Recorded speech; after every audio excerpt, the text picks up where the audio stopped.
Je vous salue avec joie.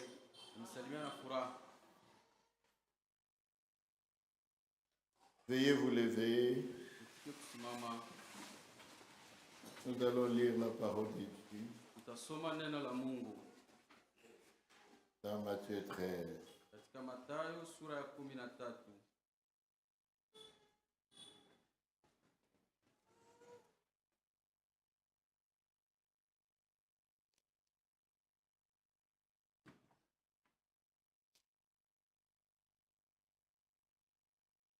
Matthieu 13, 47.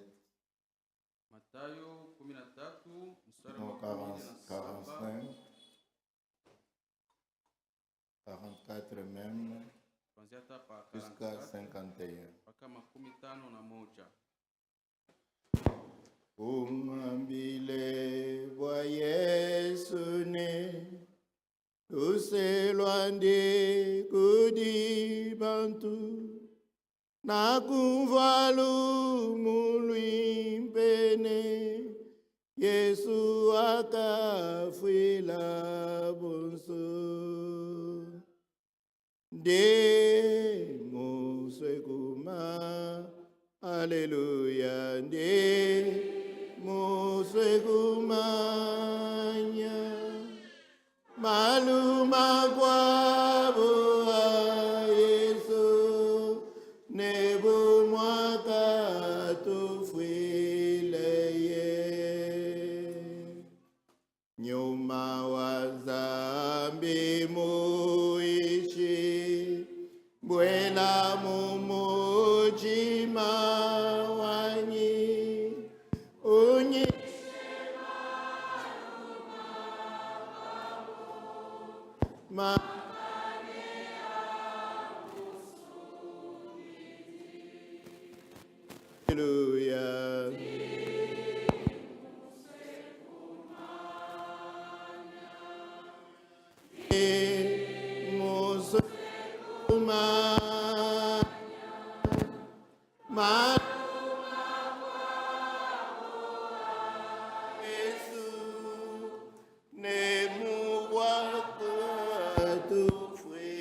Notre Père bien-aimé, Mungu Mwenyezi, Baba yetu mpendwa, nous te sommes infiniment reconnaissants. Tukuna shukrani mkubwa kwako pour l'œuvre rédemptrice du calvaire, juu ya kazi ya ukombozi ya Kalvaro, pour le sang précieux qui a été versé pour notre rachat, juu ya damu ya damani ilimwangika juu ya pour le ukombozi wetu, pardon de tous nos offenses, juu ya usamehe wa makosa yetu yote, pour toutes tes promesses précieuses que tu nous as données. juu ya malako yako yote ya damani ulitupewa. C'est ce qui sous-tend notre vie, Juu ile qui sous-tend toutes nos actions. nashikamisha maisha yetu, Parce que nous voulons, Seigneur, shikamisha matendo yetu, kwani hériter toutes ces tunapenda promesses, Bwana kuriti malako yote hériter ce haya, pays-là, kuriti ile nchi, hériter cette ville que tu es allé nous préparer. kuriti ile muji unaenda kututayarishia. C'est là tout notre désir, Seigneur. Njoo kutaka kwetu Bwana. Bénis chacun de nous ce soir. Bariki kila mmoja wetu magharibi ya Bénis les leo. paroles qui seront prêchées. Bariki maneno yatahubiriwa. Bénis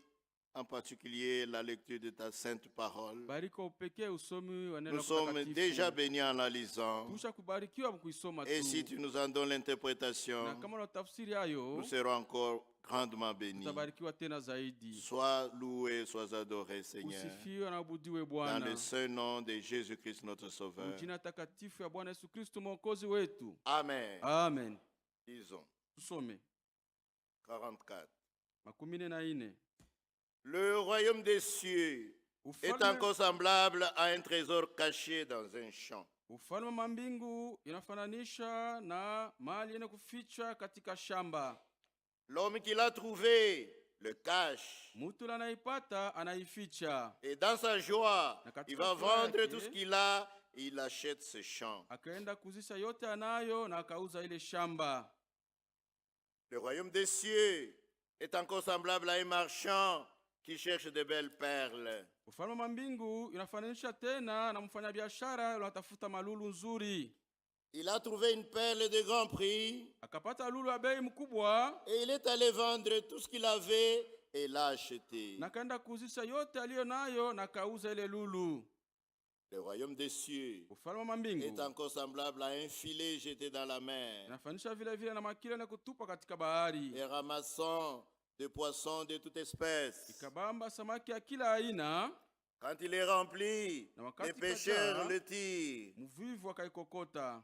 Et après s'être assis sur le rivage, Na- ils mettent dans des vases ce qui est bon et ils jettent ce qui est mauvais. Na kisha kuikala kupembeni ya bahari, akaweka katika beseni ile iliyo mzuri na akatupa ile mbaya.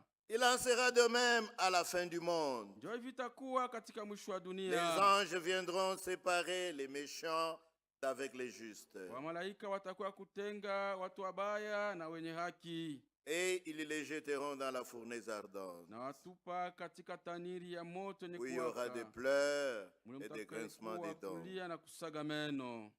Avez-vous compris toutes ces choses? Munaelewa haya yote? Oui, répondirent-ils. Ndiyo, wakajibu. Que Dieu bénisse la lecture de sa sainte parole. Mungu abariki usomi wa neno lake takatifu. Soyez-vous. Mwikale. Aujourd'hui, on va terminer avec nos questions. Leo tutamaliza na maulizo yetu. J'en ai plus que deux. Tunabakia tu mbili bule. Une des questions, je peux répondre en une seule ligne, en une seule minute. Ulizo mwana anaweza kujibu dakika moja tu. Et nous allons nous appesantir sur la dernière, et la deuxième et la dernière question, Na tutashimamia na ya pili na ya mwisho ile. qui est très important. Ile kwa ya mafaa sana. Et j'ai beaucoup d'écritures que je voudrais vous lire là-dessus. Na niko na maandiko mingi tamisomea yule ile ulizo ile. Nous prenons d'abord Matthieu 27, verset 19. Baba mbele Mathayo sura ya 27 mstari wa 19. Le frère pose une question là-dessus. Nduko anauliza ulizo mwa pale pa ile andiko. Pendant qu'il siégeait au tribunal, Wakati walikuwa katika baraza ya hukumu, Pilate, pendant que Pilate siégeait au tribunal, wakati Pilato alikuwa anaongoza baraza ya hukumu, sa femme lui fit dire mke wake akamtumia watu kumwambia, qu'il n'y ait rien entre toi et ce juste, ushikwe mambo katikati yako na huyu mwenye haki huyu. car aujourd'hui, Kwani leo j'ai beaucoup souffert en songe à cause de lui. niliangamiza sana kundoto juu yake. Et la question du frère Le frère veut savoir. Na ulizo ya nduku Quand anapenda la femme kujua. de Pilate dit dans Matthieu 27, 19, Wakati bibi ya Pilato anasema Mathayo 27:19, qu'il n'y ait rien entre toi et ce juste. usiwe hata kitu katikati yako na wewe mwenye Car haki. aujourd'hui, Kwani leo j'ai beaucoup souffert en songe à cause de lui. niliangamiza sana kundoto juu yake. Qui l'a fait souffrir? Nani yule alimwangamiza kundoto? Qui l'a fait souffrir? Nani yule alimutesa kumwangamiza kundoto? Et pourquoi? Na ni juu ya nini?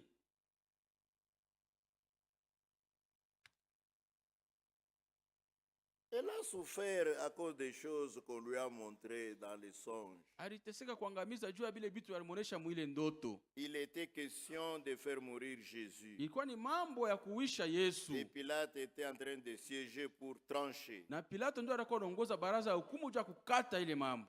C'était le lendemain matin. Ilikuwa ni kesho yake Mais asubuhi. la nuit avant que cela n'arrive, Lakini busiku ya ukatika ile siku ya ile mambo, Mungu a parlé à sa femme, alisema kwa bibi yake ya la Pilato, femme du gouverneur Pilate. bibi yake ya Yuali Pilato, Il lui a parlé. akisema naye. Dieu parle. Mungu anasemaka. Dieu annonce des choses. Mungu anatangaza Dieu vitu. prévient des Mungu choses. anatangaza kalamusha juu ya vitu. C'était sa femme. Ilikuwa ni bibi yake. Son mari allait commettre la faute la plus grave de sa vie. Bwana yake alipasha kufanya kosa moja mkubwa maisha yake yote. Malgré son titre, son grand titre de gouverneur, Ingawa cheo mkubwa yake ya Yuali, il était sur le point de commettre la faute la plus terrible de sa vie alikuwa karibu kutimiza kosa ya mbaya sana maisha yake mzima. pour condamner Jésus Juu ya kumhukumu Yesu et le livrer à la crucifixion. na kumtoa bamsurubishe. Et Dieu a parlé à cette femme. Na Mungu alisema kwa Il yule lui a mwanamke. montré qu'il était en train il était en passe de faire quelque chose d'effroyable. Alimuonesha sema Bwana Il yako faut le anataka kufanya prévenir. kitu moja kia Ça va lui boka. coûter cher. Wendo Pas mkalamushe seulement lui. ile mambo Bien sûr, itamuletea quand ça kubaya coûte sana. cher à l'homme, ça coûte cher à sa femme, ça coûte cher à sa famille. Haina paka kwa bwana na bibi na jamaa yake yote. Ça allait leur coûter très cher. Ilipasha pakuya mbaya Elle a sana. pris peur. Elle a Aliogopa. paniqué. Aliogopa. Ça la faisait souffrir. Ilimutesa ile mambo.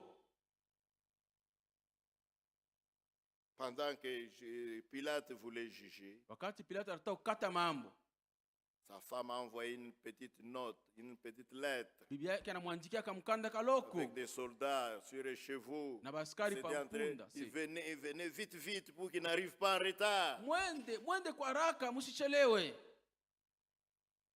Et quand je peut-être parler au protocole ou je ne sais pas qui, Na nous avons un singine, message urgent pour wanasema le bwana alikuwa gouverneur. pembeni, asi tuko na ujumbe Ça haraka juu vient ya de sa Yuali. femme. Inatokea kwa Et si bibi ça ne peut pas yake. attendre, non, ça ne doit pas Haiwezi hata attendre. C'est kuchunga. très urgent. Ni haraka sana.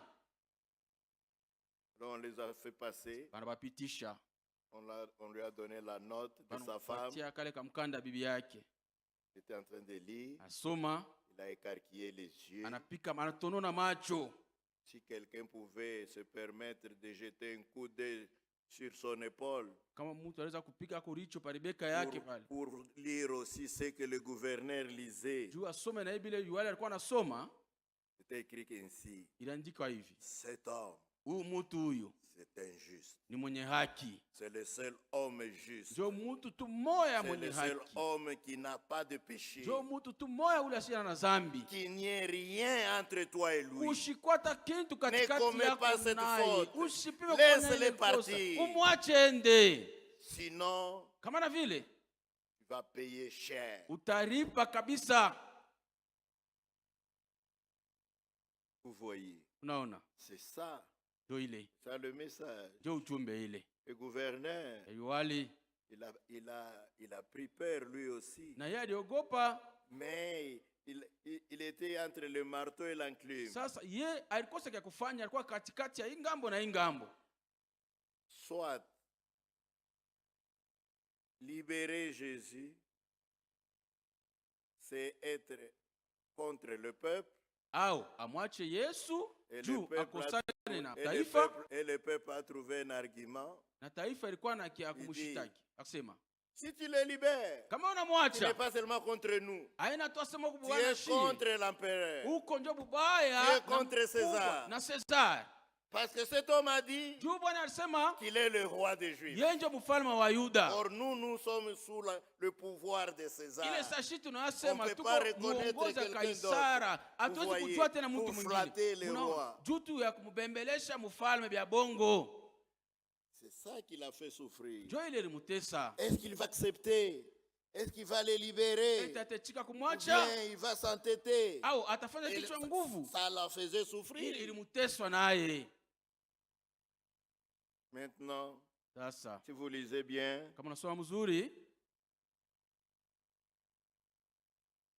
il a trouvé une échappatoire. alipata paye kuchomokea. Il a dit, Asema il y a Jésus, kuko Yesu, il y a Barabbas. kuko na Barabasi. Vous savez tous Munayamwe bote que Barabbas était un grand bandit, un bandit de grand chemin, ni un mujambaji meurtrier, un mkubwa wa violeur. zamani, mubakaji, mwizi mkubwa, Un violeur, mubakaji, un meurtrier. muwaji, Il tue, il viole, il eko na prend uwa, les choses des gens. anabaka, anabeba na bintu abantu. Mais il y a Jésus. Kuko na Yesu.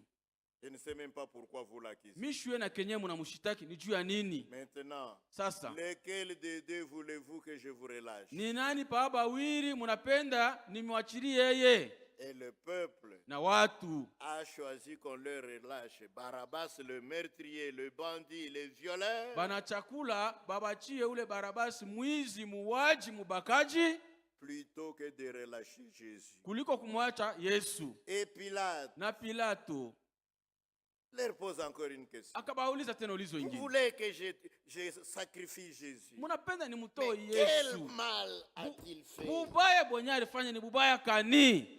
De quoi l'accusez-vous? Ni nini yenyewe munamushitaki?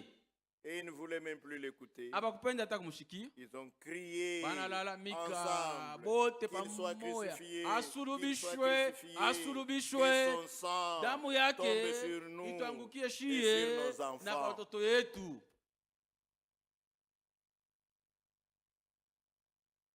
Et Pilate, Na Pilato le gouverneur, liwali, le tout-puissant gouverneur, ule liwali mkubwa, il avait le pouvoir de les alikuwa na libérer. uwezo wa kuweza kumwachilia. Il avait l'armée. Alikuwa na Il jeshi, pouvait les libérer anaweza kumwacha et mettre l'armée na kupanga contre askari contre le peuple comme font les dictateurs sa aujourd'hui. vile badiktakta bako nafanya leo, kusukuma Il avait le basoda. pouvoir, Alikuwa na ile uwezo, mais il a Lakini. préféré alipenda alichakula, prendre un bassin, kubeba beseni, il a mis de l'eau, anaweka il momai, lavait les mains, ananawa kumikono, il a dit, anasema je suis pur, mie niko langu safi, je suis pur, shina na mambo, je suis innocent shina na mambo du sang ya damu de cet homme ya huyu juste. mutu huyu Yesu. Même Pilate a Hata reconnu Pilato alitambua qu'il ile était un homme ya juste. kwamba alikuwa mtu mwenye haki.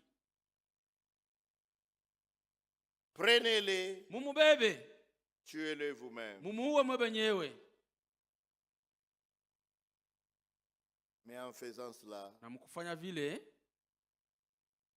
pour les frères qui ont demandé la question l'autre fois, jua bandugu waliuliza ulizo siku ingine, qu'est-ce que signifie lâche? asikuwa mtu En akuachilia faisant vitu cela, nini. il a agi Kufanya comme un vile lâche alitenda sa mutu parce qu'il avait le akuachilia. pouvoir. Jua alikuwa na uwezo, Et le sang de Jésus na damu ya Yesu qui allait être versé, ile ilimwangika allait ile être sur ses mains pasha kwa mikono yake. parce qu'il avait le Jua pouvoir de alikuwa na les uwezo wa libérer. kumwachilia Et se laver les na mains kunawa mikono. n'ôtera jamais le sang de Haitondosha kamwe Jésus-Christ. damu ya Yesu Kristo.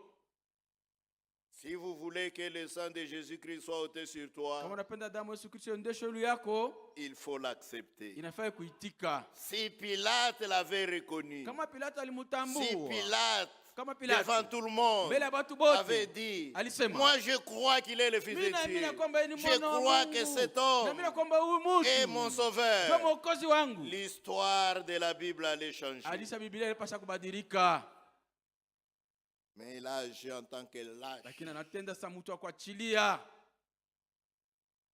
pour faire plaisir au peuple jua kufurahisha batu et pour ne pas être détrôné de son poste de gouverneur. na juu bashimutoshe pa kiti yake ya buiwali. Parce qu'on a dit, si tu le relâches, tu es contre Kama César. unamwacha ni kusema Nous allons unamkombanisha ni t'accuser Kaisara, contre César. tutakushitaki kwa Kaisara Que tu as reconnu ya kwamba celui-ci unatambua comme kwamba roi huyu à la ndio place de mfalme César. wetu wafasi ya Et il Kaisara. voulait préserver son poste. Najua kuchunga kiti kyake. Mais vous savez quoi? Unajua nini? Dès que Jésus fut crucifié, Toka tu pale Yesu les nouvelles alisulubishwa, sont allées très vite à habari Rome. ilienda haraka À Rome. kuroma. Les nouvelles ont accusé Pilate. Habari ilimushitaka Pilato Que Pilate ya kwamba Pilato a fait mourir un homme innocent. anauisha mtu asho Il a mambo, fait tuer un homme juste. anauisha mtu haki, Et ce qu'il craignait lui est arrivé. na kile kenye anaanza kuogopa L'empereur a kinamfikia. signé une Liwali ordonnance mkubwa le anatia destituant de son saini poste de gouverneur. barua ya kumtosha pafasi ya kazi ya Il est liwali retourné en na Europe kumrudisha kuroma, et il est devenu un peu fou. na alikuwa sa mazimu, Et il est allé se noyer dans un lac qui est encore aujourd'hui en Suisse. na alienda kuibila mutoni mwe kuna leo Muswisi. Il essayait, en étant fou, Mwajimu il mule essayait de se laver Alors, les donc, mains dans ce lac penda kunao parce mikono qu'il voyait mwile, le sang de mutoni, Jésus jua, qui se sur ses anaanza mains. kuona damu ya Yesu mikono Et yake, il a fini par se na noyer, il est alifika mort. mkuibila na anakufa. Tout homme doit mourir Mtu wote anapasha à kufa cause de son péché. juu ya zambi yake. Le seul moyen pour conserver la vie, Namna moja tu ya kuchunga uzima c'est d'accepter ni Jésus-Christ. kumwitika Yesu Kristo, De l'accepter de tout son cœur. kumwitika na moyo wako De wote, croire en lui. mwamini, De croire que ses souffrances kuamini kwa et mateso sa yake na mort tufu à la yake, croix du msalaba Calvaire, Kalvaro, c'était cela le prix exigé par Dieu ilikuwa ndio bei ile Mungu aliomba pour le salut de tous les juu ya pécheurs, wokovu wa watenda zambi pour le salut wote, de tout homme. juu ya wokovu wa mtu wote. Amen. Amen. C'est ça. Njoo ile Ce qui faisait peur à sa femme, njoo ilifanya ilimshirikisha c'est boka ce bibi qui allait leur yake, arriver à eux tous. njoo ile pasha kuwafikia Si wote. Pilate Kama Pilato ne décide pas correctement. ashikamate mpango Et il n'a mzuri, pas décidé na correctement. shukamate mpango mzuri. Beaucoup de gens essaient de donner raison à Watu wa Pilate. mingi Oh, il s'est wanapenda lavé les kutetea mains. Pilato. Il a dit que je Anawa suis mikono, innocent. anasema Mais shina il na avait mambo. aussi les Alikuwa pouvoirs. vile vile na uwezo. Il pouvait aussi agir. Aliweza tena kutenda hata Et kutenda. vous avez aussi les Mwe na mwe pouvoirs. mko na Vous uwezo. pouvez aussi agir. Unaweza na mwe Si kutenda. vous refusez Kama maintenant, unakatala cela vous leo, coûtera na cher. wewe itakupuia nguvu. Amen. Amen. Que Dieu vous bénisse. Mungu ambariki. Dernière question. Ulizo ya mwisho, Et c'est ce qui va nous prendre tout le temps. na njoo itatubeba wakati inabakia yote. Dans la prédication, l'investissement. Dans la prédication, l'investissement. Katika mahubiri kuwekwa mkazi investissement. Vous nous aviez enseigné qu'il faut souvent investir. Il faut toujours investir. Murtufundisha kusema nafai mara Dans le yote royaume de Dieu, kuyua kuweka akiba selon mfalme ya Matthieu Mungu 6, 19 à 20. kufuatana na Mathayo 16, Luc 12, 33 à 34. Luka 12, 1 Timothée 6, 33, verset 19. Timotheo wa kwanza Vous 6, pouvez lire mstari wa tout cela. 19. Mutasoma ile Et yote. moi, j'ai lu le dernier, Ninasoma hii ya 1 mwisho. Timothée 6, Timotheo wa kwanza 6, verset 17. Commençons verset 17. sura yake ya 17. Recommande aux riches du présent siècle. Onesha watajiri wa nyakati hii, Ubagizie waagizie watajiri wa wakati de ne hii, pas être orgueilleux washikwe wenye kiburi, et de ne pas mettre leur espérance dans des richesses incertaines, bashiweke matumaini yabo mautajiri moya isiyohakikishia kesho, mais de la mettre en Dieu, lakini weke matumaini yabo katika qui nous Mungu donne avec abondance toutes choses uleko na pour que nous en jouissions. uleko na tupa na utele biti byote Ile tupate mali ile kufurahi unajivuna navyo. Les nayo, richesses dont vous ule vantez anailetaka ni avec. Mungu. Celui qui l'accorde, c'est Dieu. Ce n'est pas Satan, Haina shetani hapana. c'est Dieu. Ni Mungu. C'est Dieu qui donne à tous, Ni Mungu analeta kwa aux wote. croyants, Kwa aux waamini, incroyants, kwa wasiokuamini, à tout le monde. kwa watu wote. C'est Dieu qui Ni bénit. Mungu ndio kunabariki. Satan ne bénit pas. Shetani abarikake hapana. Les gens sont trompés. Watu Ils vont faire des wanadanganyika, gris-gris. wajua Ils kufanya vont faire madawa, ceci et cela. au tufanye hiki na Pensant être kile. bénis par cela. Wanasema nabarikiwa C'est kupitia ile, faux. ni vya bongo. Toute bénédiction, Baraka yote ça vient seulement de Dieu. inatoka paka kwa Mungu. Satan lui-même est maudit. Shetani yeye mwenyewe mwenye Comment quelqu'un kulaaniwa. qui est maudit Namna gani peut-il mtu bénir? mwenye kulaaniwa anaweza C'est kubariki? impossible. Haiwezekane. Vous voyez, Unaona? ceux qui sont riches, Walikuwa qui ne tajiri mettent pas leur espérance dans les richesses. bashika matumaini yao Les kwa richesses utajiri de ce yako. monde sont incertaines. Utajiri ya mwii dunia haina La na Bible dit, hakika. David anasema l'argent se fait des ailes. fedha inautaka mabao. Tantôt iko hapa, tantôt Wakati inaluka. c'est ici, wakati Tantôt ingine ulikuwa c'est vol. nayo, Tantôt tu en tantôt avais, tantôt unaikosa. tu en as plus.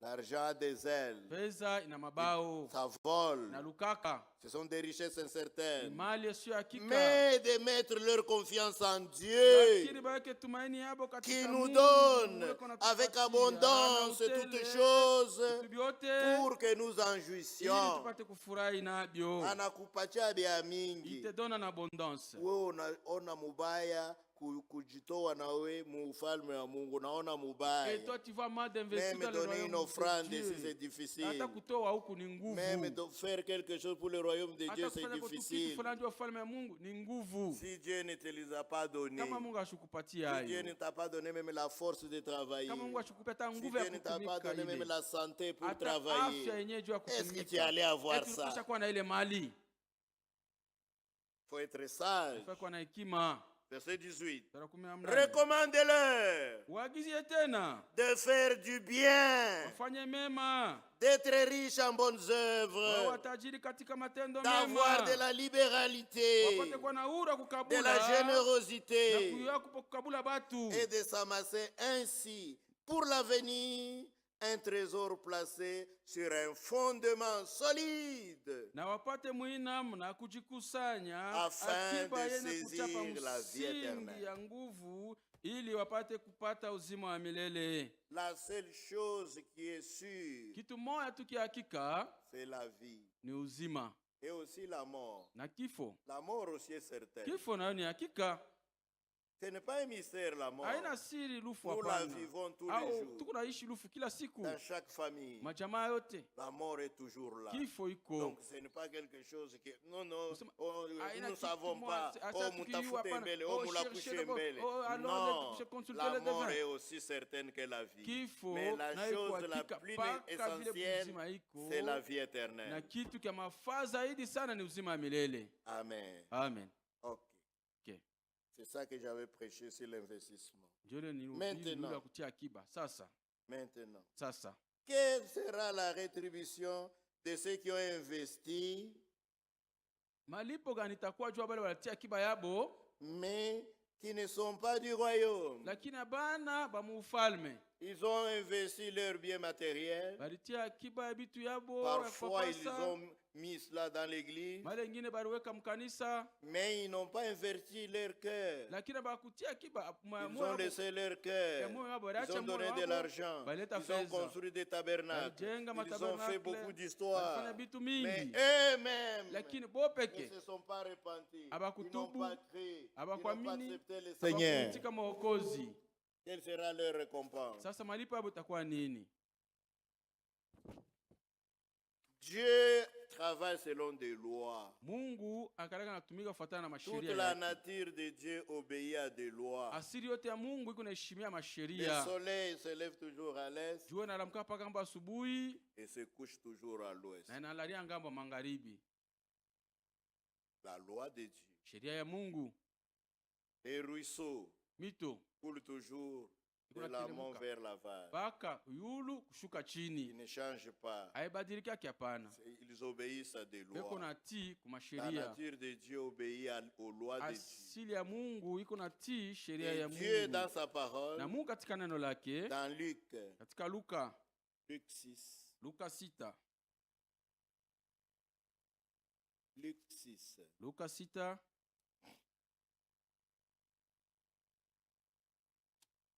Luc 6, Luka 6 verset 38. mstari wa 38.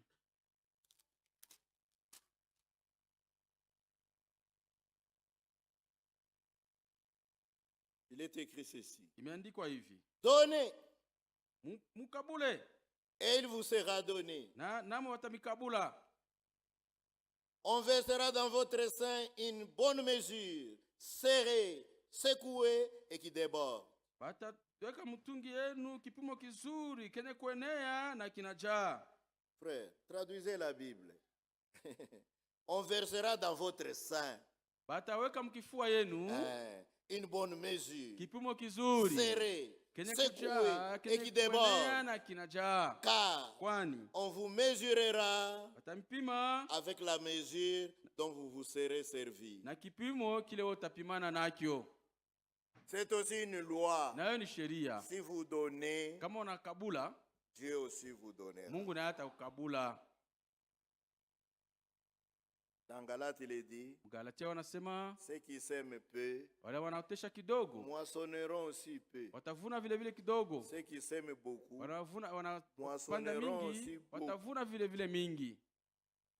C'est une loi. Ni sheria. Même les païens, hata wapagano, qui donnent leurs biens, qui donnent leur argent pour le royaume de Dieu, mais qui eux-mêmes ne veulent pas entrer sur la terre, Dieu leur donnera aussi des biens.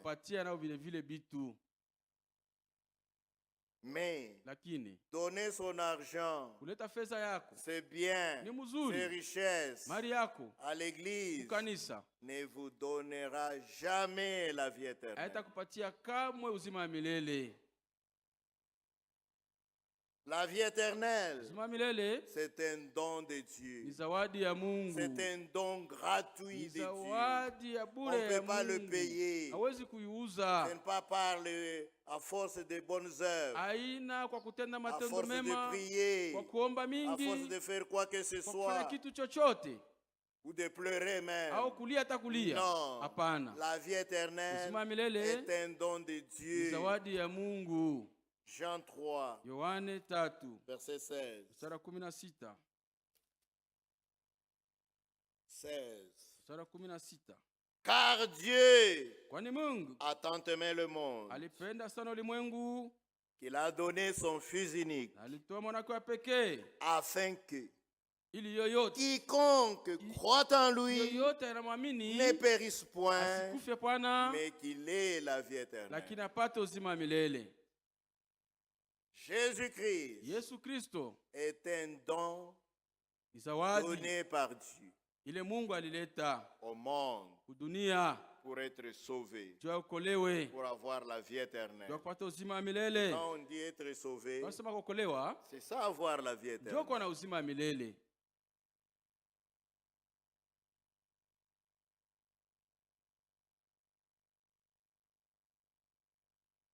Une autre écriture. Andiko ingine. J'en ai beaucoup ici. Niko na mingi hapa. Prenons Romains 3. Waroma sura 3.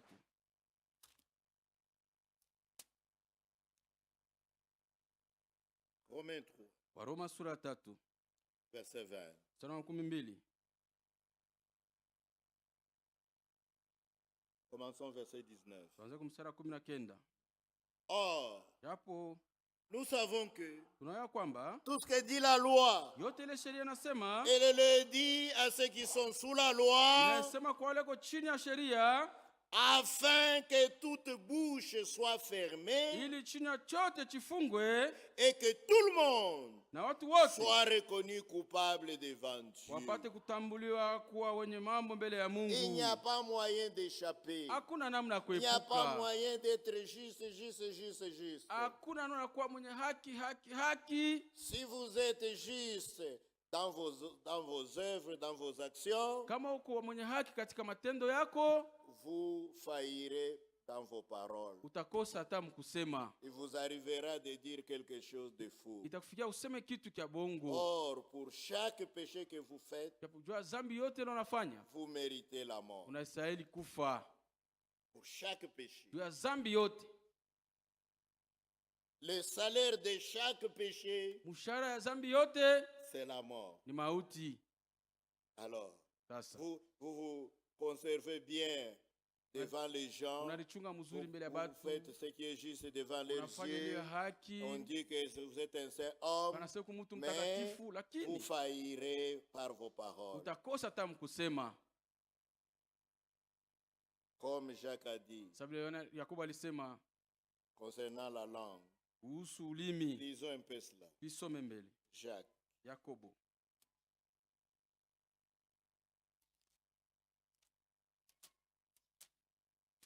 Jacques. Yakobo.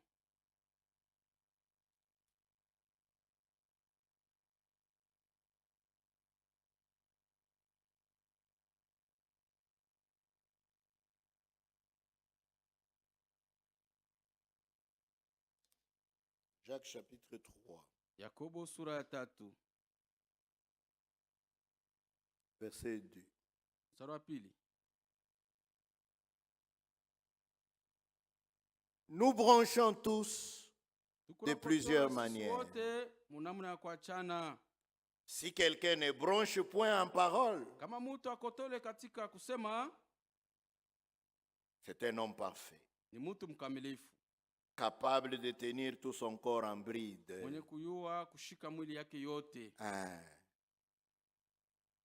Vous faites de bonnes œuvres. Souvent, les hommes veulent paraître justes devant d'autres hommes. Oui, oui, mais en cachette, il fait de mauvaises choses. Mais devant les gens, il fait paraître juste. Souvent, les gens, c'est comme ça. Même si vous êtes parfait en œuvre, vous faillirez en parole. Pour une vie de 40 ans, 50 ans, 60 ans, combien de mauvaises paroles sont sorties de nos bouches? Si Dieu devait nous compter tout cela, il n'y aurait pas d'église. Même à partir d'aujourd'hui, si Dieu doit compter toutes nos œuvres, toutes nos paroles, avant que la semaine se termine, il n'y aura personne ici. Tous seront disqualifiés. Maintenant, les plus forts, comme le frère a posé la question. Si vous êtes parfait en œuvre, vous êtes parfait en parole, vous faillirez par vos pensées. Ça, c'est sûr. Et nos mauvaises pensées crient plus fort devant les oreilles de Dieu, plus fort que nos paroles, plus fort que nos œuvres. C'est pourquoi personne ne peut échapper. Personne. C'est que nous voulons continuer dans Romains. Personne ne peut échapper. Or, nous savons que tout ce que dit la loi, elle le dit à ceux qui sont sous la loi, afin que toute bouche soit fermée et que tout le monde soit reconnu coupable devant Dieu. Car personne ne sera justifié devant lui par les œuvres de la loi, puisque c'est par la loi que vient la connaissance du péché. C'est par la parole de Dieu que nous connaissons ce qui est juste et ce qui est faux. C'est pourquoi vous voulez corriger, instruire, utiliser la parole de Dieu. C'est la parole de Dieu qui nous montre à tous ce qui est juste, ce qui est faux. Ne fabriquez pas vos règlements, ne fabriquez pas vos commandements, ça ne sert à rien. C'est seulement la parole de Dieu qui nous montre qu'est-ce que le péché, qu'est-ce que la justice. Verset 21. Mais maintenant, sans la loi, et manifester la justice de Dieu, imeonekana haki ya Mungu, à laquelle rend témoignage la loi et les prophètes. Kwa hiyo imeshuhudia sheria na manabii. Justice de Dieu par la foi en Jésus-Christ. Haki ya Mungu kupitia imani ndani ya Yesu Kristo. Pour tous ceux qui croient. Jua wote wale wanaamini. Il n'y a point de distinction. Hakuna tena baguzi. Car kwani tous ont péché wote walitenda zambi et sont privés de la gloire de Dieu. Na wanaimiwa na utukufu ya Mungu. Bantu bote. Tous Beko chini ya nzambi. Sont sous le péché. Vous pouvez le lire même plus haut au verset 9. Quoi donc? Sommes-nous plus excellents? Tuko bazuri sana? Nullement. Haina vile. Est-ce que shi tuko bazuri sana kupita bengine? Nous sommes plus excellents que les autres? Nullement. Hapana. C'est là qui se vante. Il se cause du tort à eux-mêmes. Car nous avons déjà prouvé que tous, juifs Muyuda et grecs, Mugiriki sont sous l'empire du péché. Beko chini ya utawala wa zambi. C'est qu'il dit là-bas. Il n'y a point de distinction. Hakuna baguzi. Car tous sont péchés. Wote walitenda zambi. Et sont privés de la gloire de Dieu. Na utukufu ya Mungu. Verset 24. Et ils sont weko gratuitement justifiés par sa grâce, kwa neema yake, par le moyen de la rédemption qui est en Jésus-Christ. Iliyo ndani ya Yesu Kristo. Ils sont gratuitement justifiés par sa grâce, haki kwa bure kwa neema yake, par le moyen de la rédemption kupitia ukombozi qui est en Jésus-Christ. Iliyo ndani ya Yesu Kristo. La rédemption kombozi ne se trouve que dans le Rédempteur. Inapatikana paka ndani ya mkombozi. Le salut ne se trouve que dans le Sauveur. Ya mwokozi. Aucune église, aucun homme, aucun autre moyen ne peut vous sauver. Aucun prophète ne sauve. Aucun prédicateur, aucun pasteur. Les salut se trouvent seulement dans le Sauveur, en Jésus-Christ. L'accepter, c'est trouver grâce. C'est lui. Verset 25. C'est lui, lui Jésus-Christ, que Dieu a destiné à être par son sang, pour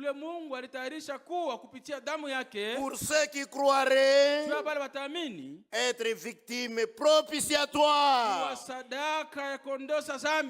afin de montrer sa justice, parce qu'il avait laissé impunis les péchés commis auparavant, au temps de sa patience. Il montre ainsi sa justice dans le temps présent, de manière à être juste, de manière que Dieu lui soit reconnu juste, tout en justifiant celui qui a la foi en Jésus.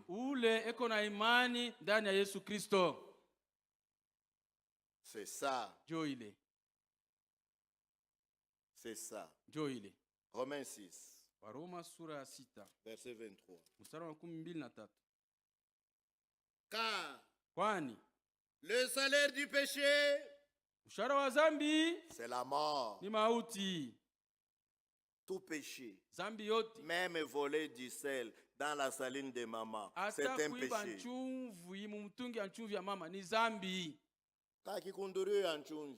La saline de maman. Peut-être maintenant, je ne sais pas où est-ce que vous mettez le sel. Vous mettez le sel dans quoi? Même prendre un peu de sel par fraude pour aller manger les mangues. Vous allez mourir pour ça. Le salaire du péché, c'est la mort. Mais le don gratuit de Dieu, c'est la vie éternelle en Jésus-Christ, notre Seigneur. C'est un don gratuit. Amen. Amen. Encore. Romains. Waroma. Romains 4.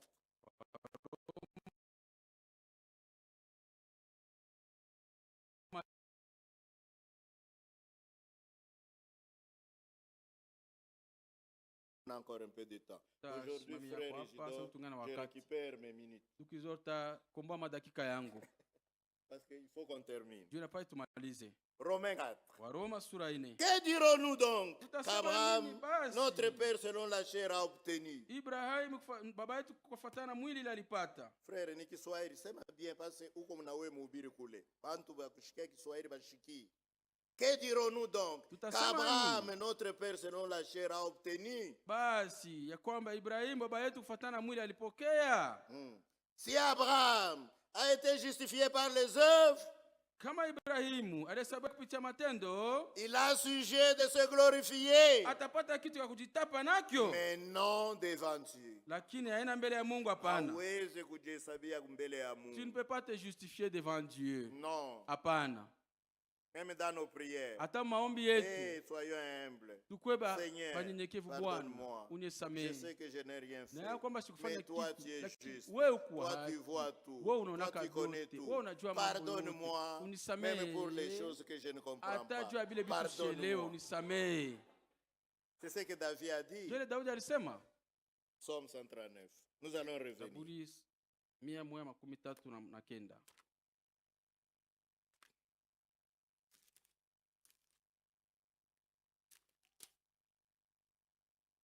Oui, verset 23.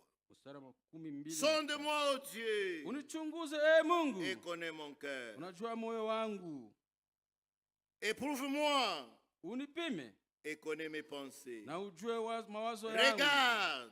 si je suis sur une mauvaise voie et conduis-moi sur la voie de l'éternité. Voyez comment David priait. Prenons encore une autre écriture de David.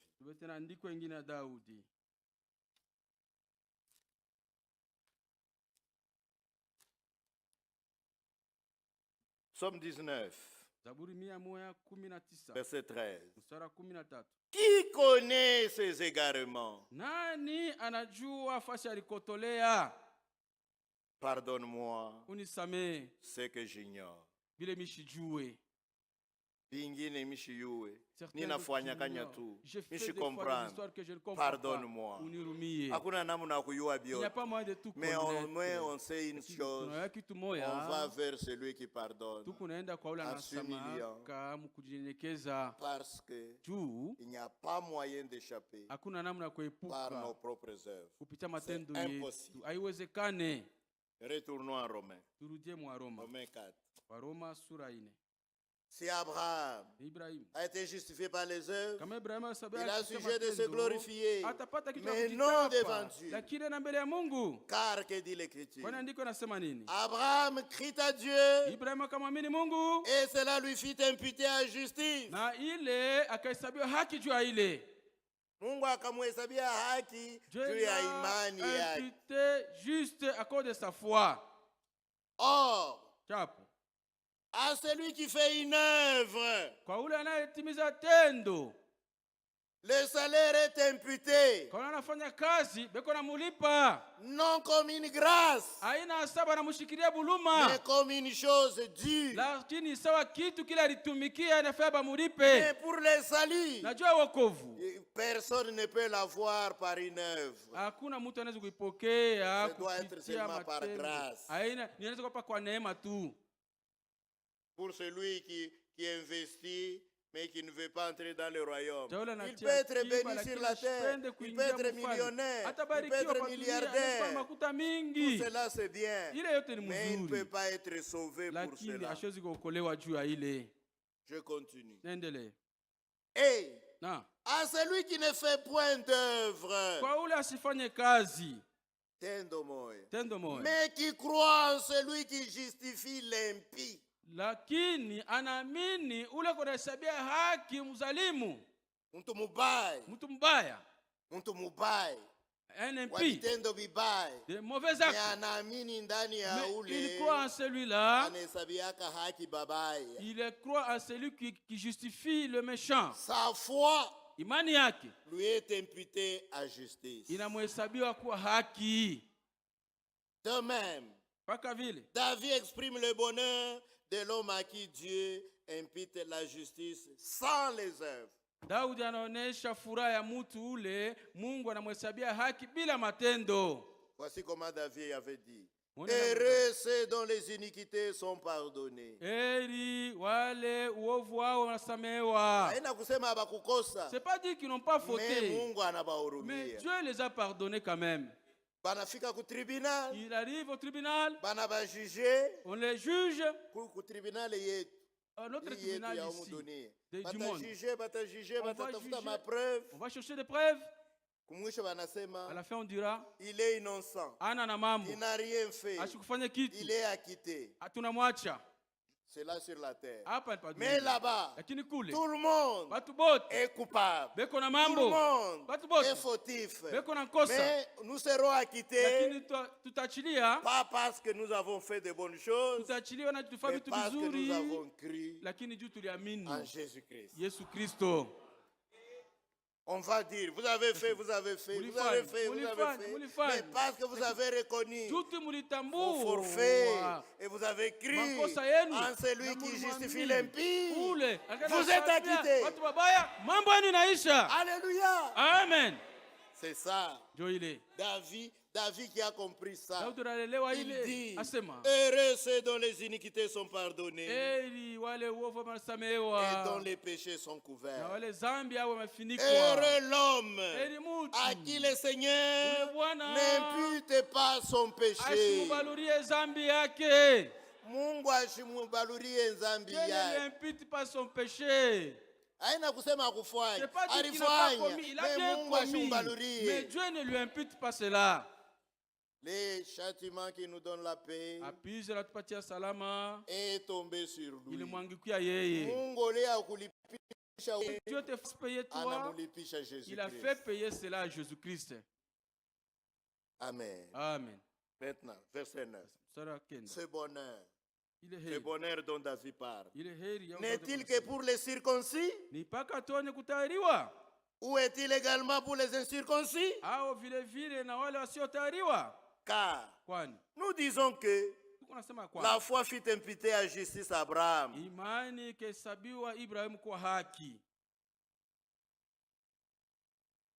Ibrahim akahesabiwa haki kwa ajili ya imani. À cause de la foi. Quand donc lui fut-elle imputée? Était-ce après ou avant sa circoncision? Pale Mungu alimhesabia haki. Pale Mungu alimwambia Abraham, mimi nakubalula sema kwa mwenye haki. Ilikuwa mbele ya kutahiriwa au nyuma ya kutahiriwa? Après la circoncision. La réponse est là. Jibu liko pale. Il n'était pas encore circoncis. Alikuwa asiyakuwa mwenye kutahiriwa. Il était incirconcis. Alikuwa wasio kutahiriwa. Et il reçut le signe de la circoncision. Nakapokea alama kutahiriwa. Comme sceau de la justice qu'il avait obtenu par la foi quand il était incirconcis, afin d'être le père de tous les incirconcis qui croient, pour que la justice leur soit aussi imputée. Être aussi le père des circoncis. Être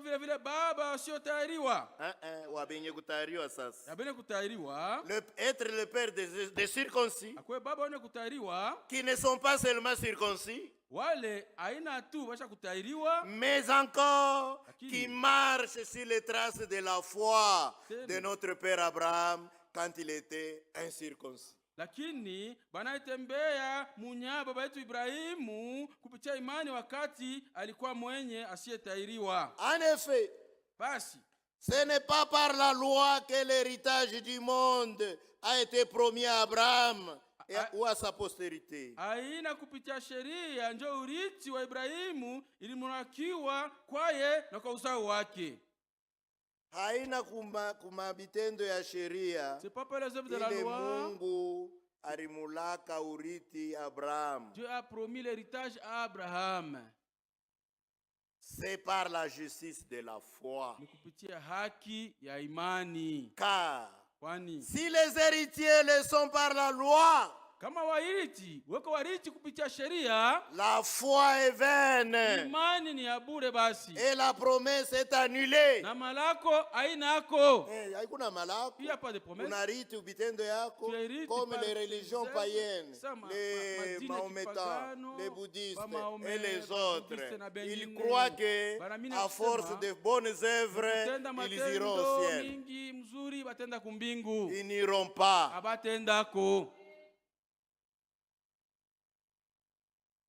Car, verset 15, la loi produit la colère. Et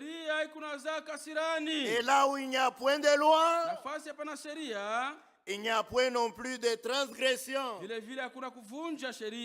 Hapana neno ya Mungu, wewe kuna condamné. Hapana neno ya Mungu, toi tu condamnes. Là où il n'y a pas la parole qui condamne cela, ne condamne pas. Là où il n'y a point de loi, il n'y a pas non plus de transgression. C'est pourquoi, verset 16. Je suis au verset 16. Je vais arrêter au verset 17. C'est pourquoi les héritiers les sont par la foi pour que ce soit par grâce, afin que la promesse soit assurée à toute la postérité. Non seulement à celle qui est sous la loi, mais aussi à celle qui a la foi d'Abraham, notre Père à tous, selon qu'il est écrit, je t'ai établi Père d'un grand nombre de nations. C'est là qu'Abraham est aussi notre Père. Physiquement, nous n'avons rien à voir avec lui. Il est le Père des Juifs là-bas. Physiquement, nous, on n'a rien à voir. Mais nous, c'est par la foi. La foi en Jésus-Christ. C'est ce qui fait que nous avons la semence de la foi qui était en Abraham. Amen. Amen. C'est ça. Romains 11, verset 30.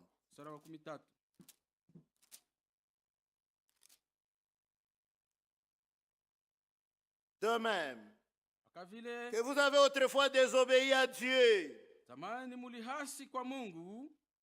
Reprenez bien. De même que vous avez autrefois désobéi à Dieu. Et que par leur désobéissance, vous avez maintenant obtenu miséricorde. De même, ils ont maintenant désobéi. Maintenant,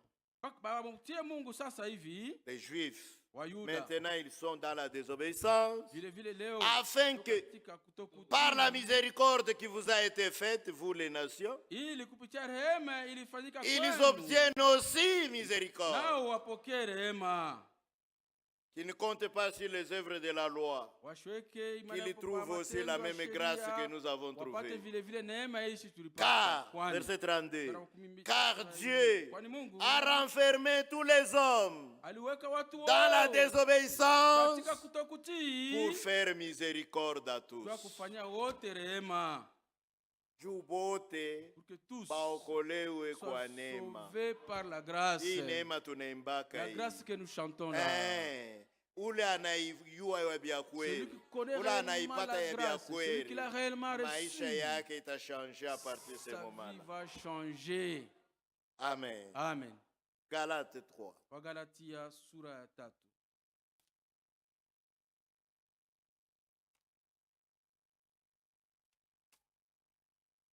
Galates 3. Wagalatia sura ya 3.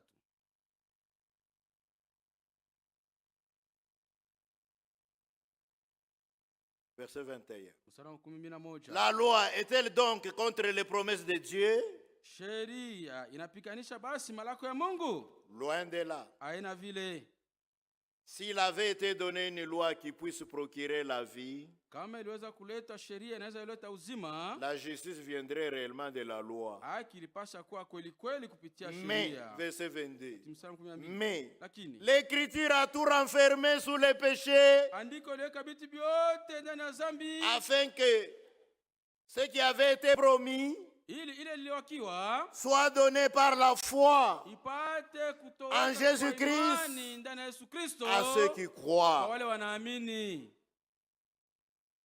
Par les œuvres, vous ne réussirez jamais. Vous allez vous embrouiller. Mais par la foi, vous allez arriver. Vous obtiendrez miséricorde. Même si vous trébuchez, même si vous bronchez, la même grâce viendra vous secourir, viendra vous montrer votre erreur, et vous allez vous repentir. Et quand vous vous repentez, vous revenez de nouveau dans la grâce. Quand vous péchez, vous êtes déchus de la grâce. Et quand vous vous repentez, vous retournez de nouveau dans la grâce. La grâce, c'est le secours de Dieu. C'est le secours d'en haut. C'est ce que Dieu peut faire pour toi au moment où toi tu es incapable de faire quoi que ce soit.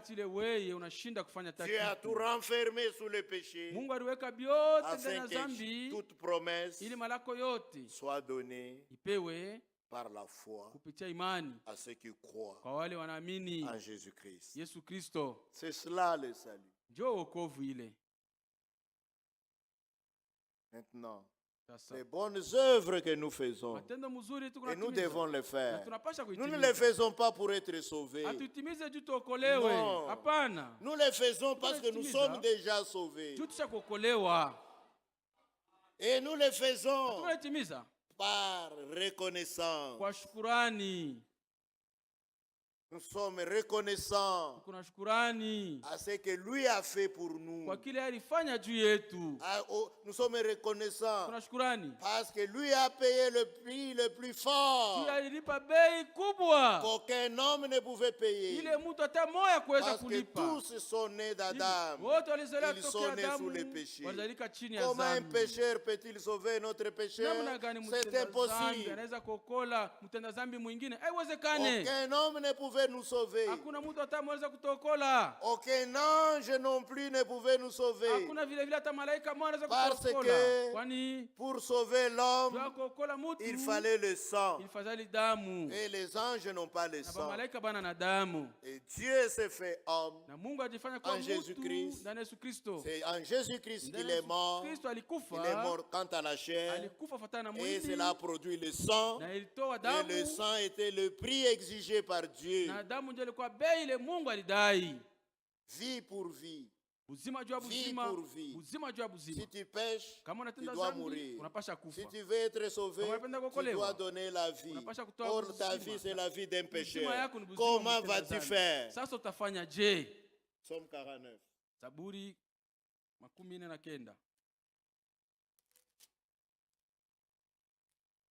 Psaume 49.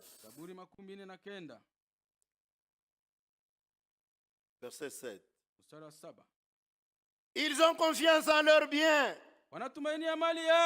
et se glorifient de leur grande richesse. Ils ne peuvent se racheter l'un l'autre, ni donner à Dieu le prix du rachat. Le sang de Jésus-Christ, c'était le prix qui a été donné à Dieu. Pas à Satan, comme disent les pentecôtistes. Satan sort. Satan sort. Jésus t'a déjà payé. Non. Jésus n'a pas fait de sacrifice aux démons. Il n'a pas fait de sacrifice à Satan. Il a fait le sacrifice à Dieu. Ni donner à Dieu le prix du rachat. Le rachat de leur âme est cher et n'aura jamais lieu. Personne ne peut le faire. C'est seulement Jésus-Christ qui l'a fait. Il a accepté de prendre la coupe du péché de tout le monde. Tous nos adultères, tous nos mensonges, tous nos bavardages, nos commérages, tout était rempli dans cette coupe. On lui a tendu. Si tu veux sauver ces gens, prends ça. Il a regardé. Il a dit, Père, s'adressant à l'esprit, Père, s'il est possible, éloigne cette coupe de moi. Mais que ce ne soit pas ma volonté, que ce ne soit pas ce que je veux, mais que ce soit ce que toi tu veux. On lui a tendu cela 3 fois. Et la 3e fois, il a pris la coupe. Il a pris. À partir de ce moment-là, il est devenu péché. Il n'était pas devenu pécheur. Il n'avait jamais péché. Mais il a pris tous nos péchés sur lui, afin que sa justice, pour ceux qui croient, sa justice tombe sur eux. C'est pourquoi nous disons à la croix, il y a eu échange. Lui, il a pris notre mort. Il nous a donné sa vie. Lui, il a pris nos iniquités, tous nos péchés. Il nous a donné sa justice. Il a pris notre malédiction. Et il nous a donné la bénédiction d'Abraham. Alléluia. Amen. Lui, le sauveur du monde. Croire en lui, c'est la vie. Terminons.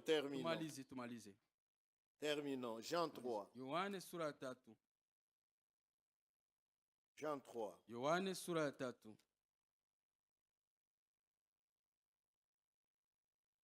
Verset 36. Comment? Disons même 35. Le Père aime le Fils. Et il a remis toutes choses entre ses mains. Celui qui croit au Fils a la vie.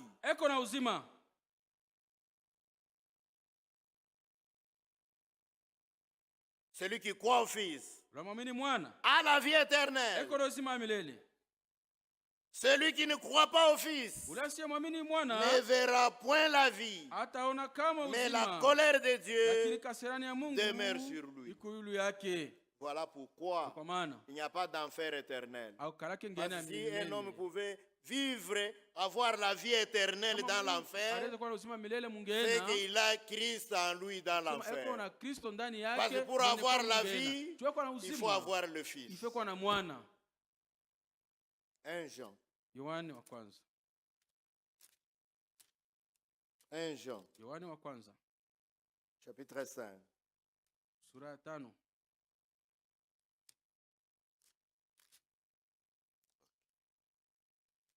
1 Jean 5.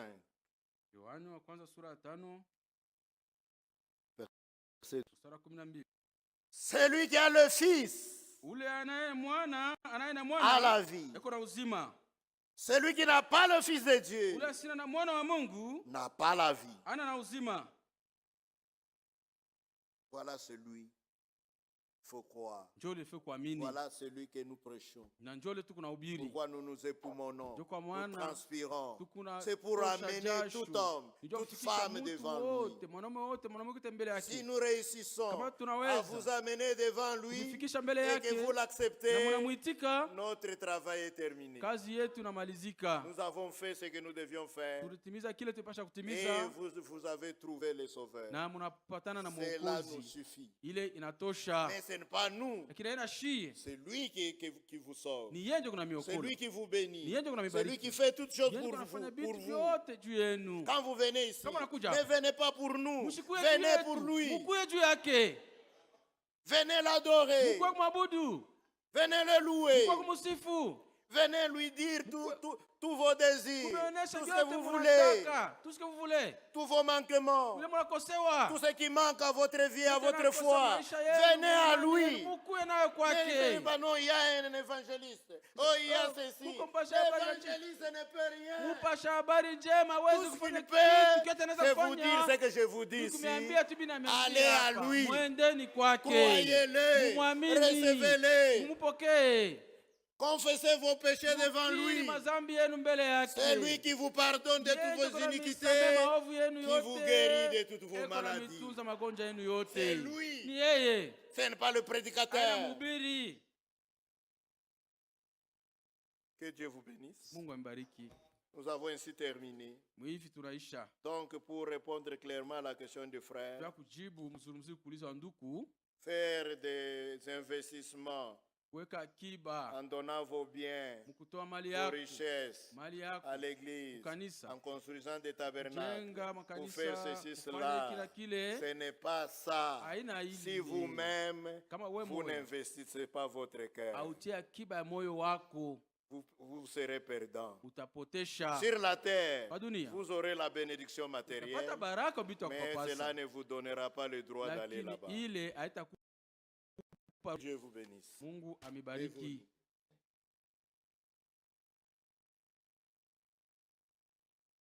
Ungambile bwa Yesu ne luselwandi udi bantu.